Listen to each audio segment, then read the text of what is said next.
Menjua-jua, Shalom, Moria, kekasih Tuhan.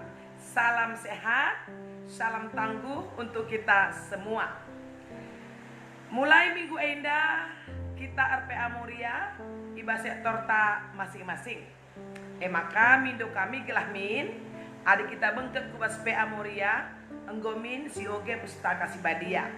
Enggo kamin si pelajari buku bimbingan Moria. Sebab ibas PA selanjutnya lanai ogeken kami teks Alkitab. Ya, jadi langsung kami kepada pendalamannya. Jadi adi diskusi karikam, maka ngolit ibas kam kaisi mendiskusinkan sebab anggongoge. Oke, kita tetap semangat dan disiplin, ya.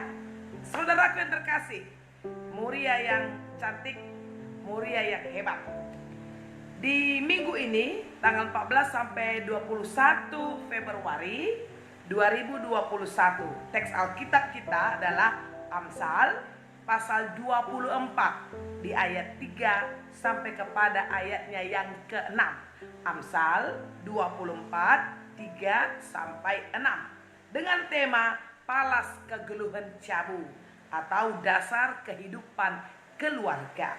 Saudaraku senina Moria yang dikasihi oleh Tuhan, jabu atau keluarga itu adalah bentukan Allah, dibangun oleh Allah. Itu sejak ada di Taman Eden. Pertanyaannya, mengapa Allah membentuk atau membangun keluarga? Kita perlu tahu bersama-sama. Nah, yang pertama adalah supaya manusia, apakah suami atau istri, pasangan kita, boleh belajar untuk hidup di dalam keterkaitan satu dengan yang lain. Karena pada dasarnya tidak ada manusia yang mampu hidup sendiri. Contoh, seorang laki-laki bisa jadi punya tenaga yang kuat dan super untuk angkat besi, untuk angkat beras 1 karung misalnya. Tapi belum tentu seorang laki-laki mampu mengolah beras itu menjadi nasi bubur ayam atau nasi uduk, ya kan? Atau seorang perempuan, seorang ibu istri keahliannya bisa merangkai bunga. Ketika diletakkan di meja, pokoknya indah banget. Tapi belum tentu juga si ibu, si istri mampu mengembangkan tanaman bunga di taman sehingga bisa subur dan bahkan bisa menjadi pemasok rezeki, ya. Atau anak-anak bisa jadi hebat dalam IT. Belum tentu pula bisa dia masak cipera atau trites. Walau memang semua bisa dipelajari.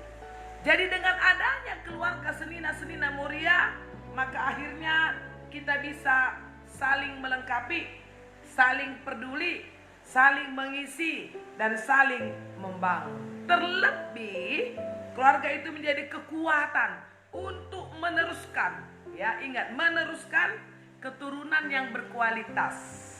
Oleh sebab itu, keluarga harus senantiasa baik nande, bapak, anak-anak semualah yang tergabung di keluarga itu mengarahkan hidupnya kepada panggilan Tuhan dengan memunculkan sebuah pertanyaan mendasar. Mengapa saya menjadi suaminya?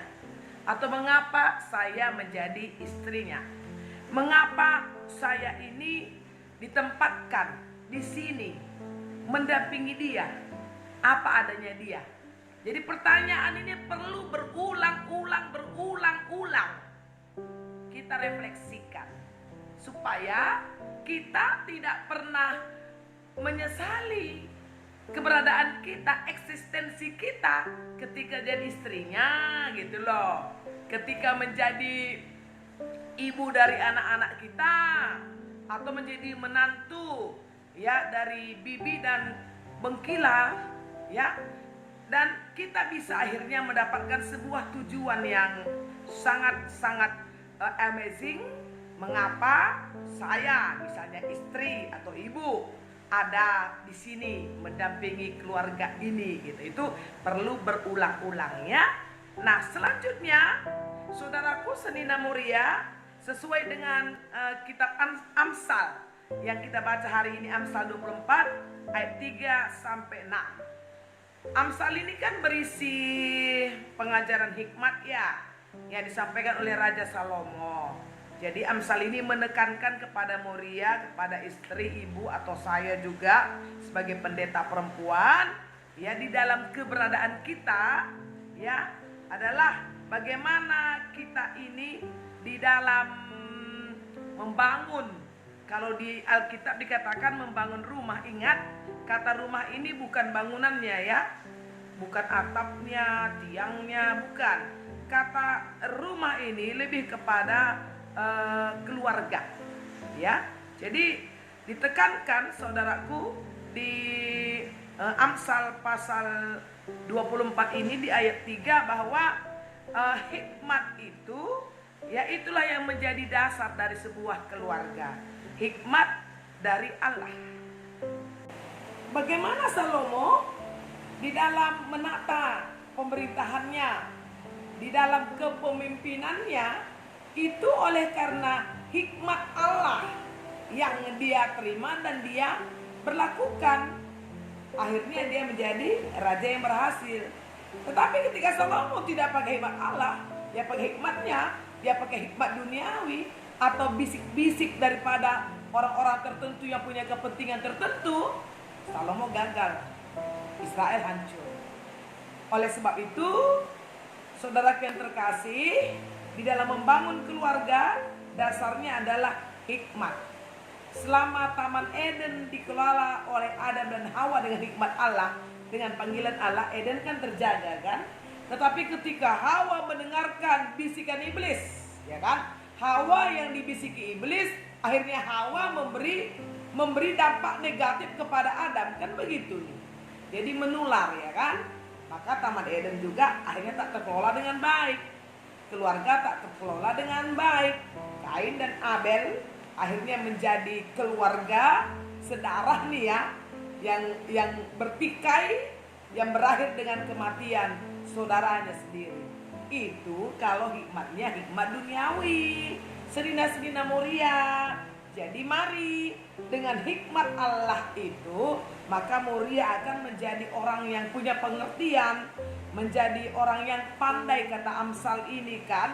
Jadi akhirnya kita bisa membuat keluarga kita berdiri tegak, tidak bengkok dan tidak runtuh.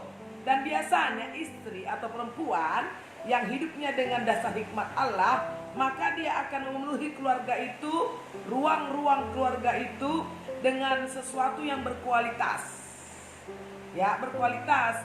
Jadi kata kamar-kamar diisi dengan bermacam-macam harta benda yang berharga dan menarik, di ayat 4 ini adalah berbicara tentang kehidupan manusia atau anggota keluarga dengan utuh, pikirannya, hatinya, rohnya, jiwanya, tindakannya, pola ucap, ya seluruh aspek kehidupan itu saudara terisi dengan harta-harta yang menarik, harta-harta yang memikat, harta-harta yang membuat tenang, yang membuat teduh, sehingga keluarga itu menjadi tempat-tempat yang paling aman. Gitu loh, dari semua hal-hal yang mempengaruhi kita, ya kan? Dari semua ujaran-ujaran kebencian, dari semua kabar-kabar buruk. Jadi kembali ke keluarga, maka di sana pasti ada selalu solusinya. Makanya kalau ada ungkapan keluargaku adalah surgaku, ini bukan ungkapan bohong.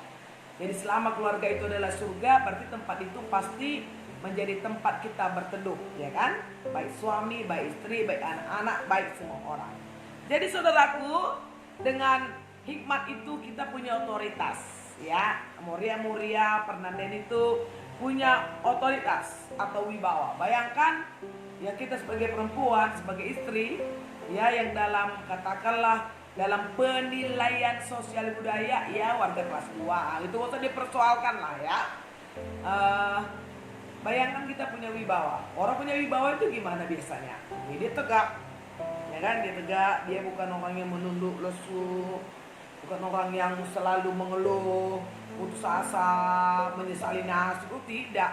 Kalau kita punya wibawa, kita punya kekuatan loh, ya untuk membangun, untuk memperbaiki, untuk mengarahkan.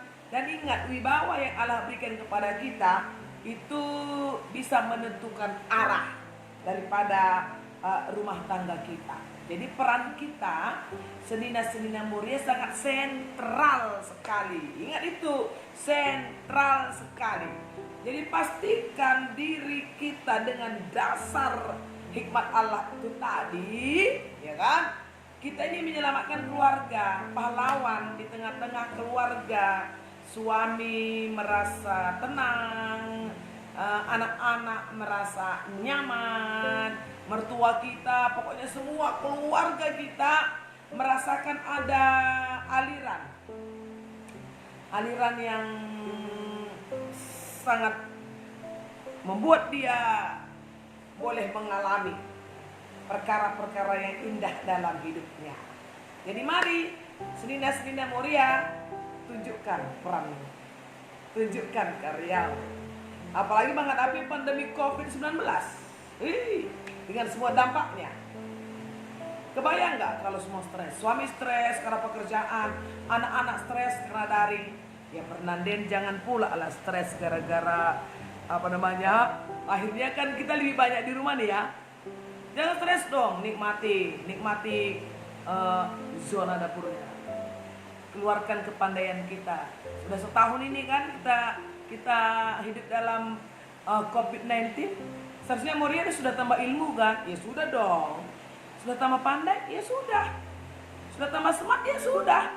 Jadi mari pakai kesempatan ini, nikmati saja semua kesempatan-kesempatan yang Tuhan berikan kepada kita, ya.